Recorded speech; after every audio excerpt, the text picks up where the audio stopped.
Boa terça-feira, nono ano, tudo bem? Então, nas últimas aulas nós falamos sobre o dadaísmo, surrealismo, fizemos as correções. Vocês me mandaram um mapa mental conceitual. Alguns ainda não me entregaram esse mapa. Eu preciso dele, pessoal. Todas as atividades que vocês desempenham, realizam, elas se tornam atividades avaliativas. Tanto aqui, quando o professor pede, quanto lá na Google Sala de Aula. Quem ainda não está tendo acesso ao Google Sala de Aula, por favor, procure o tio Lucas do TI, porque isso aí é o que vai contar a chamada, além de nota. Então, se você não está indo lá fazer as atividades, você está ganhando falta e perdendo nota. Então, vamos aí. Hoje, então, nós vamos falar um tema muito legal. Eu gosto bastante desses temas, né, que envolve tanta revolução, envolve arte, envolve produção artística, envolve pensamento além de seus tempos. Nós vamos falar sobre as vanguardas russas. A gente já aprendeu que vanguarda é aquele tipo de arte que se pensa além do seu tempo. E nós vamos ver hoje que essas vanguardas russas elas vão trazer uma novidade bem especial para o Oriente, em especial para a Rússia. A gente vai ver que ela surgiu a partir de várias revoluções, né? Várias revoluções culminaram, então, no desenvolvimento das vanguardas russas. E nós vamos, então, começar lá na nossa página 123. Vamos lá para a página 123. Vou dar uns zooms aqui.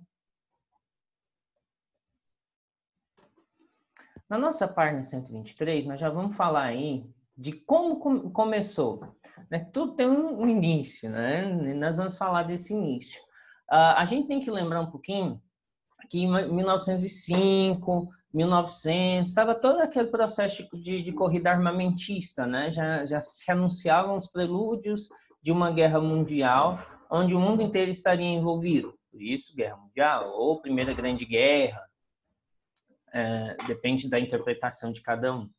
Em 1905, os tripulantes de um navio chamado Potemkin estavam submetidos a condições degradantes de trabalho. Para vocês terem uma ideia, eles estavam comendo até carne estragada dentro do navio. E eles fizeram um motim. O que é motim? É quando os tripulantes eles se aglomeram em contradição ao capitão do navio, né? Ou as ideias pregadas pelo capitão do navio.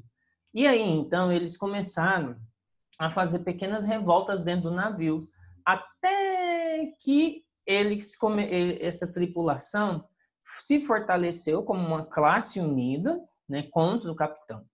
Isso aí, gente, inspirou várias revoltas lá na Rússia, inclusive um tratado chamado Tratado de Portsmouth, que foi o cessar-fogo entre a Rússia e o Japão lá em 1905, de onde esses navios também eles estavam a trabalhar.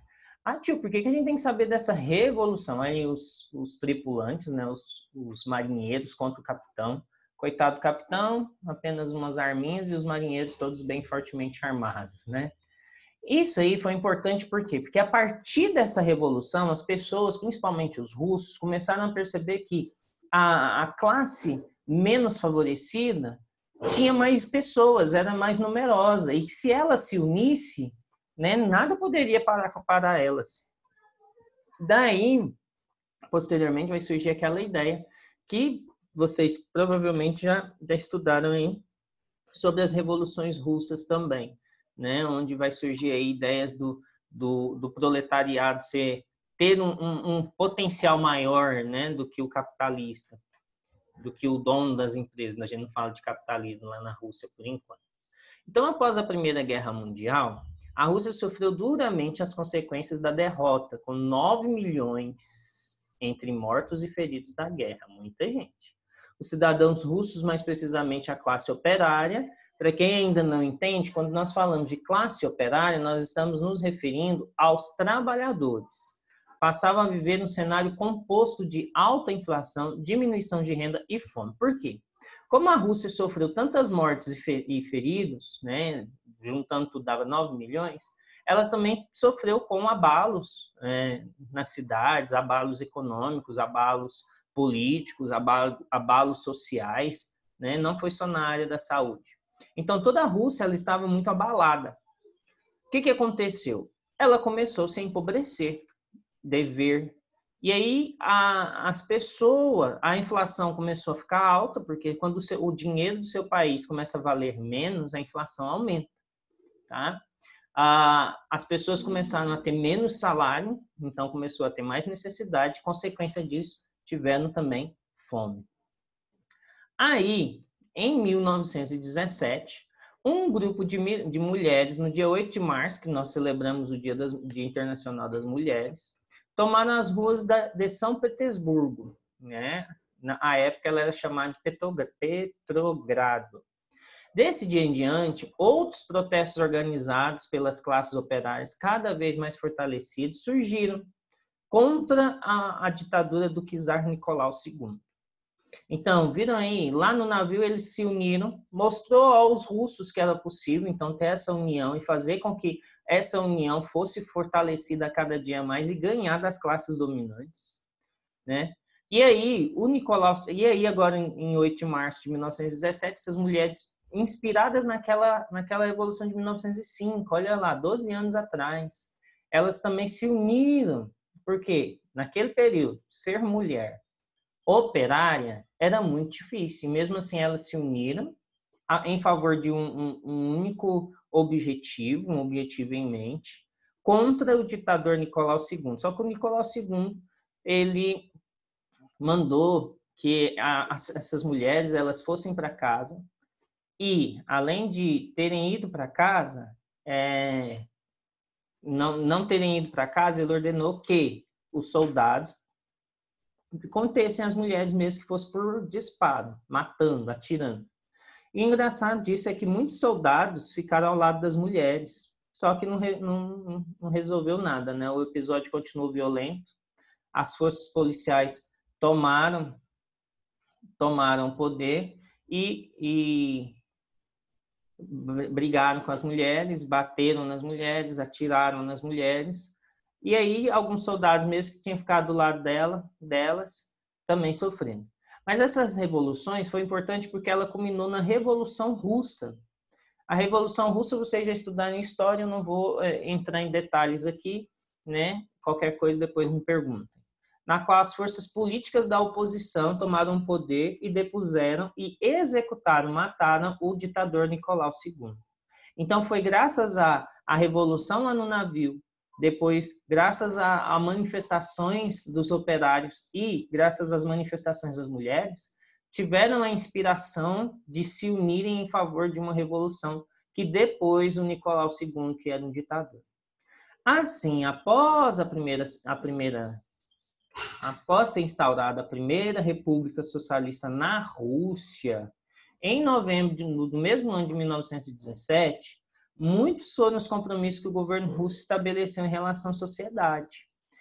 Entre eles, um projeto de alfabetização de toda a população, né, da escola para todo mundo, o incentivo às artes, tanto as artes tradicionais quanto as de vanguarda, e a criação de meios para que elas se popularizassem e atingissem uma grande quantidade de pessoas. Então, isso aqui vocês podem gravar aí, Quais foram as propostas e compromissos feitos pela República Socialista na Rússia em 1917? Foi criar um projeto de alfabetização para toda a população, incentivar as artes, qualquer tipo que seja, tanto as tradicionais quanto as novas artes, e a criação de meios para que essas artes se popularizassem e atingissem uma grande quantidade de pessoas. Beleza? Nesse contexto sociopolítico, que já trazia bastante agitação desde antes das revoluções, os jovens artistas passaram a buscar um retorno às origens da arte. Então, eles tentaram misturar a arte moderna, a arte tradicional, com a nova arte, a arte da indústria, das máquinas. E aí eles começaram a experimentar novas estéticas, ou seja, novos estilos, jeitos de se produzir arte, que atingissem as camadas mais sociais e também as camadas mais populares. Olha que legal. E aí que nós vamos começar a falar de uma arte vanguarda mesmo dentro da Rússia. O que é interessante para nós sabermos também dentro das artes de vanguarda russa é que ela traz em si o contexto do abstracionismo. Foram as artes abstratas, aquelas que não apresentavam de modo literal, que ganhou força dentro de toda a vanguarda russa. Aí nós vamos ver, dentro dessas vanguardas, algumas correntes mais populares, que foi o raionismo, o suprematismo e o construtivismo. O que nós vamos fazer? Vocês vão gravar um áudio para mim, escolher ou raionismo, ou suprematismo, ou construtivismo. Vão mandar um áudio para mim explicando um desses três. Estou deixando você escolher. Então, você vai mandar um áudio assim. Tio, aqui é Ney Antônio Parreira e eu vou explicar o raionismo. O raionismo foi um movimento de vanguarda russa que, ou se não, tio, aqui é Joaquim Pereira da Silva. Eu vou explicar o suprematismo. O suprematismo, isso e aquilo. Ok? Vocês terão até sexta-feira para me enviar essa atividade. Estou aguardando vocês.